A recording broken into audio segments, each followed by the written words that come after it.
Good morning, good morning. I'm just coming off of 10 minutes of speaking and realizing that I was not recording. So I want to say good morning. My name is Blair Durham, and I've decided that I'm going to chronicle my homeschooling journey via YouTube. I'm homeschooling my 8-year-old daughter, Nature. She is a fourth grader. She has 5 years experience, Montessori training. My background is in psychology and education and in counseling. And if you're watching this video and you're thinking about homeschooling, or you're leaning toward homeschooling, I just want to let you know that I can relate. There are probably at least one of three reasons why you're considering going in this direction.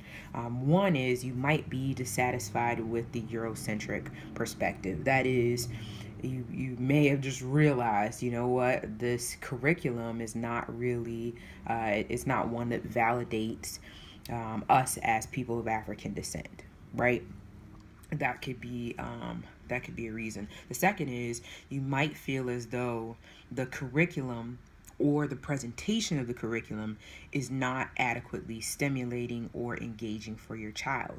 And what I want to say about that is that is a measure of educational racism in my research. And what I mean is that scientists understand, researchers understand, education professionals understand that because of the melanin centers in our brains, as in people of African descent, because of the way we are chemically made up or comprised, chemically coming from the root word chem, which comes from the word kemet, which comes from the word Egypt. We require more of a dialogue. The lecture format is not the best means for us to learn. We'd like to be in communication as we're learning. We'd like to have music playing while we're learning. We like to be up moving around while we're learning. Even such things as the light source. All of these things, they have an impact on the way that we learn. And so you may have noticed that your child is bored in the classroom, or they just as it relates to school, they're just blah. And then the third thing that may have come up is that might just realize there's a lot more that I want my child to learn than I feel like is being provided in my current school context. And so I feel like I'm gonna use this platform, this channel, to demonstrate that homeschooling may be necessary. It is entirely possible, and it can be much more beneficial than any public, private, or gifted environment where you might currently have your child. And that is just, it's been amazing at the end of 3 weeks just to see what it is that we were able to accomplish. One of the things that struck me is I can remember last school year, my daughter bringing home all of this homework, and I'm going, wow, is this your homework? She's like, no, this is actually classwork that I didn't get to complete. And I was thinking, wow, this is third grade, and you've never kind of had these challenges with a delay. And the teachers were explaining, the students they're not getting through their assignments in the way that we anticipated that they would. And so upon further investigation, what I realized was that the system that the classroom had employed for completing the assignments required that, let's say, there were exactly 2 ways to complete the assignments, 2 sets of materials, right?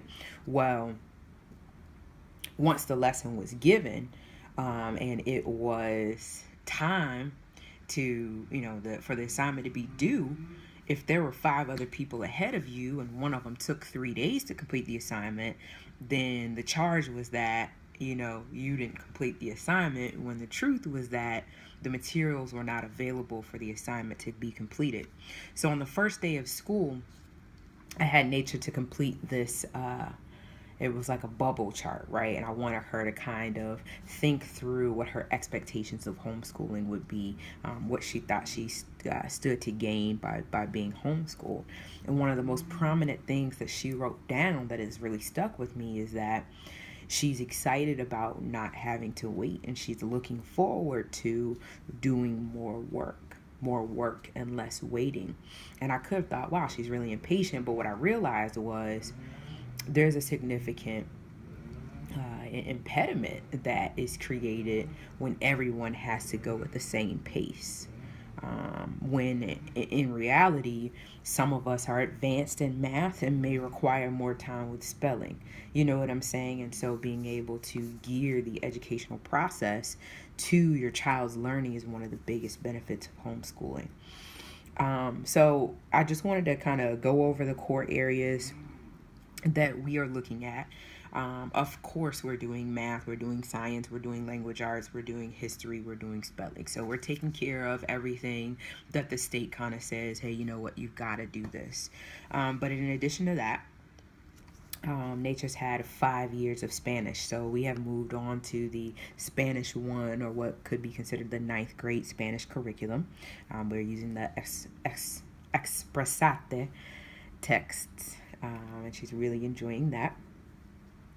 We are focusing on business and economics. I believe that is one just major area of short-sightedness within the context of the current educational paradigm. There's not a real push, and again, as a person of African descent, realizing that our survival is kind of on par with our ability to develop and sustain our own businesses.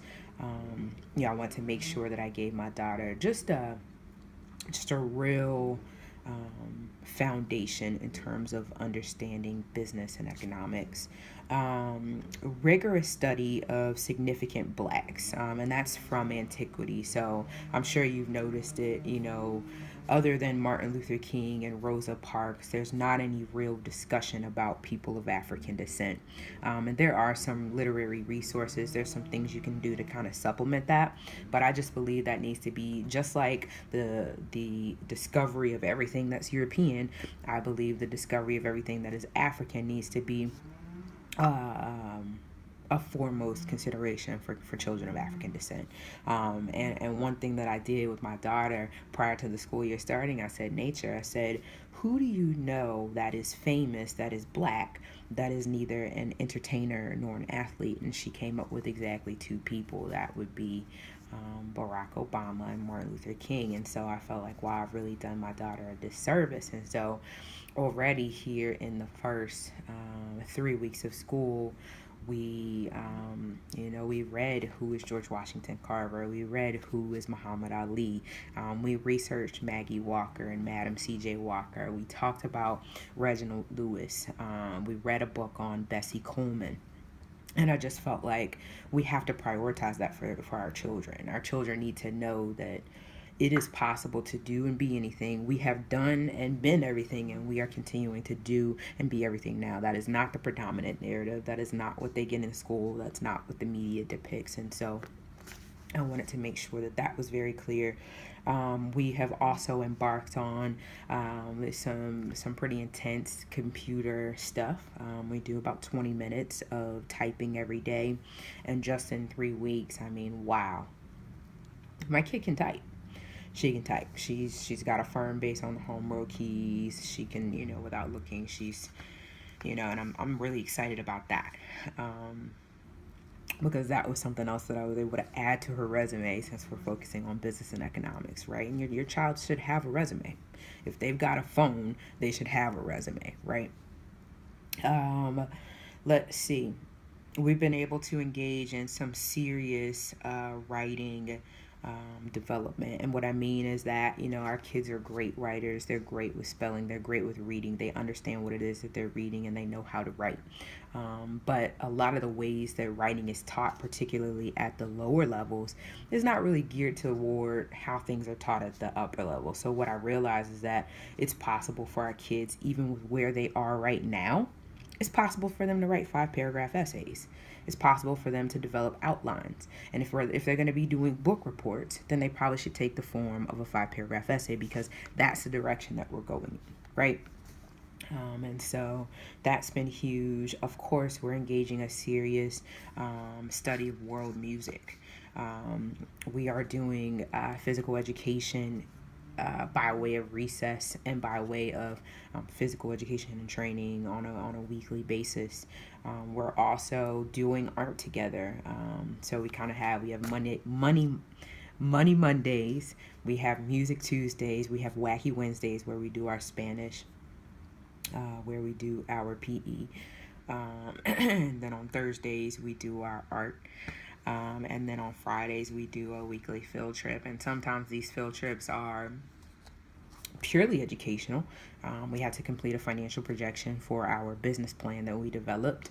So we went to the grocery stores and we kind of did a comparison between, okay, how much can I get things for here versus how much can I get things for there, so that we could develop a proposal for our investors that we're looking at. So and then, sometimes they're just fun. We might head out to the Chrysler Museum and have a picnic lunch.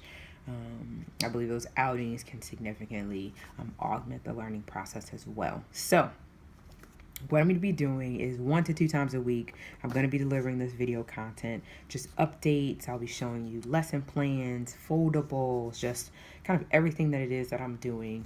And I really hope that, I guess the vision, I already kind of laid out the mission, but the vision is that more and more of our children would become homeschooled until it is that we have our own schools where our children can go. Because while I do, yay, integration is nice, but with integration came just a lot of challenges for our students. And I would like to see all of our students begin to excel in every area again. So God bless you. Have a beautiful week. And thank you for listening.